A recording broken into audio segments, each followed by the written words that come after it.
Good day everyone, welcome to Olamap Design YouTube channel. Today I will be teaching you Revit user interface.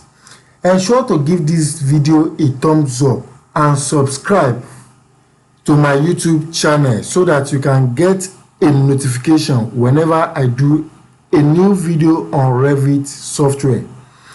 I would like you to pay more attention to the user interface so that you can get yourself familiar with the interface. Looking at the left top corner, you will see what is called File.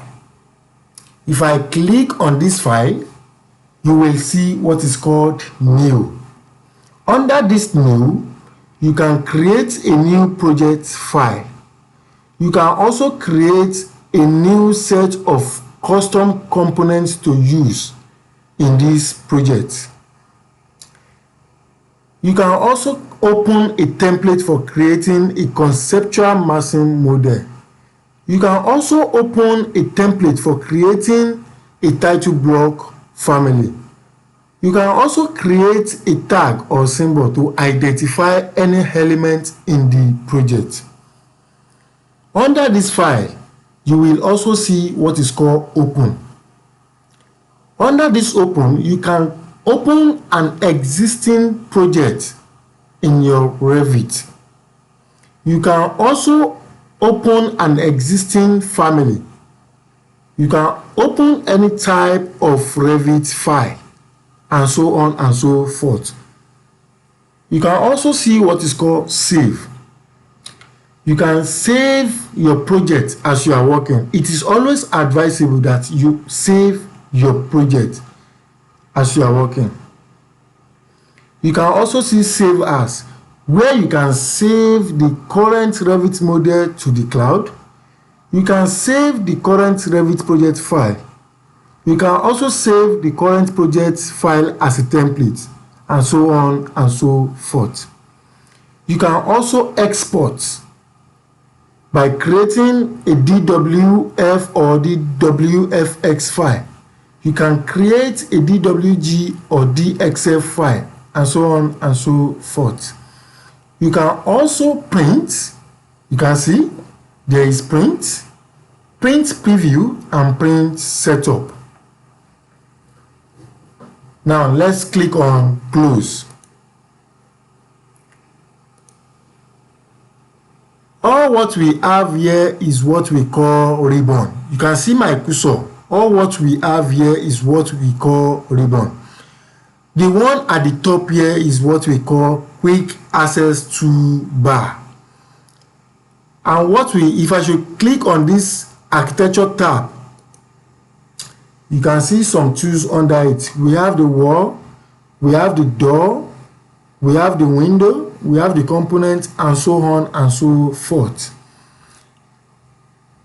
If I should click on this structure tab, you can also see some other tools like beam, walls, column, floor, truss, and so on and so forth.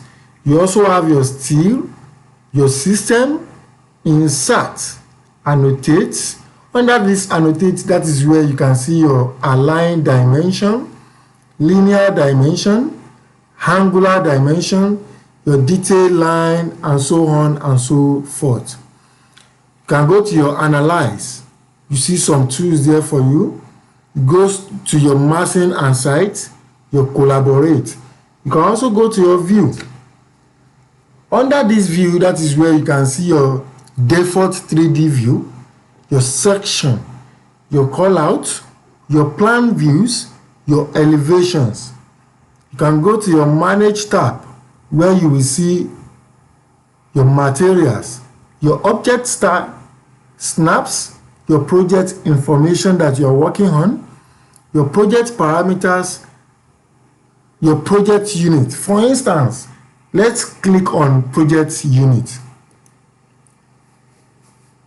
On this project unit box, we have length. You can see that the length is in 1235 millimeter. I can decide to change this from millimeter to inches. You can see my area. It was written that it is 1235 meter square. That is that on project unit. You will click OK. Now, let me go to Manage tab where I am before. On this Manage tab, we have our additional settings as well. As time goes on, we will be explaining more on this aspect. Let me go to my Modify Place Wall. On this Modify, you will see your Align tools, your Move tools, your Offset, your Copy. You are also going to be seeing your Mirror, your Rotate, Trim/Extend.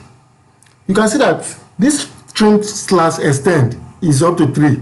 As time goes on, I'll be telling you the uses of all these tools, how we can use it, where you can use it, and so on and so forth. Now, let me go back to my Architecture tab. Looking at the right side corner, you can see the project browser. Under this project browser, you can see my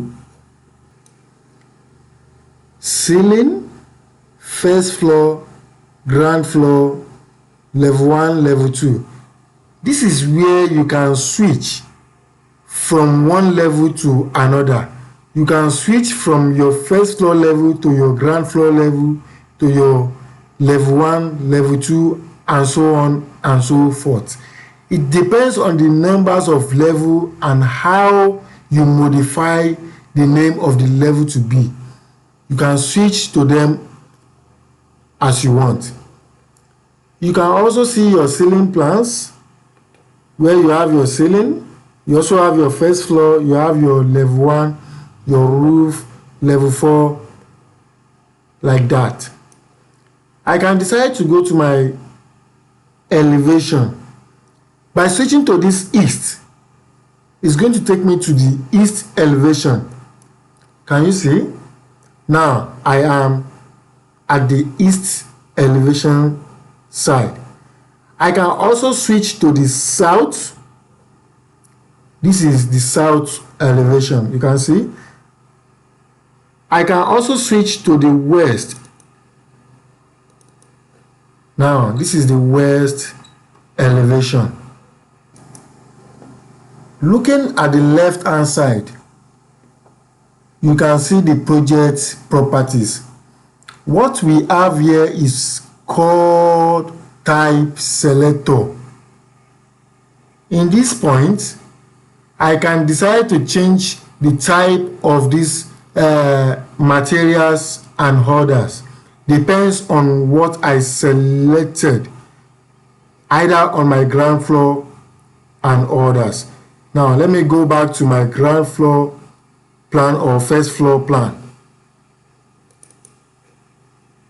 So if I should click on this wall, I can edit type and do some other changes to that particular wall. You can also see the project properties. For example, the base constraints, the top constraints, the top offsets, and so on and so forth. As time goes on, we'll be using all these and see how they have effect on our project. Instead of going into my settings that I want to go and click on default 3D, or I'm going to this project browser to click on the default 3D, I can easily go to this quick access toolbar and click the 3D view, the default 3D view, or go to text, go to my session, or click on this thin line. Now let's look at what is going to happen now. Look at this thin line. I can decide to, if I should click on this thin line now, you will see what is going to happen to our wall. Bam, you can see the line is now thin. So if I should want it to come up back, then I will also click on the thin line, tap. Now it has changed. So that is how it works.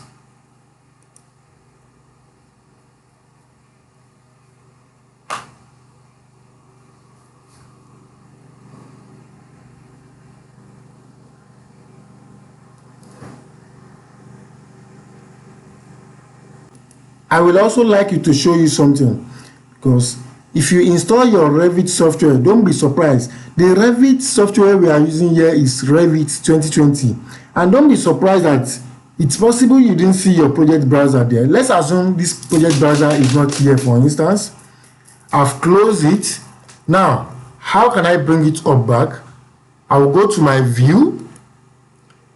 Once I'm in my view tab, I can go to my user interface. I'll click on it. You can see what we closed before is project browser. You can see that the project browser is not checked. If I decide to check the project browser back, you can see now that we have the project browser back. Thank you very much for watching this video. See you in the next class.